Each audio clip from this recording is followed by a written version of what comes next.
போறாரு. ஒரு அம்மா விதவமா அழுதுட்டு போயிட்டு இருக்காங்க. ஏன் அழுகுறாங்க? எனக்கு இருக்குது ஒரே, எனக்கு புருஷன் இல்ல, எனக்கு இருக்கிற ஒரே ஒரு வாலிப பையன் தான். என் கடைசி காலத்தை அவன் என்னை வச்சு காப்பாற்றுவான் நினைச்சேன், இன்னைக்கு அவன் செத்து போயிட்டான், எனக்கு இனிமே யாரும் இல்லைன்னு சொல்லி அழுதுட்டு போயிட்டு இருக்கிறாங்க.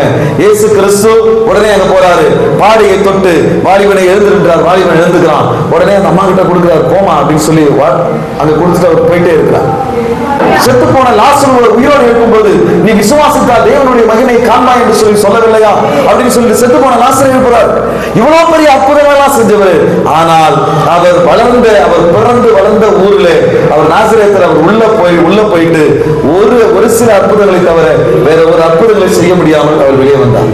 ஏன்னா வசனம் சொல்லுது, எல்லாம் சொன்னாங்க, இவன் இயேசு அல்லவா, இவன் நம்மோடு கூட வளர்ந்தவன் அல்லவா, நம்ம ஊர்ல தானே இருந்தா, நம்ம பக்கத்து வீட்டுக்கார பையன் தானே, இவன் கூட ஒரு நாள் நம்ம பசியா இருக்கும்போது நான் சோறு போட்டேன் இல்லையா இயேசுக்கு.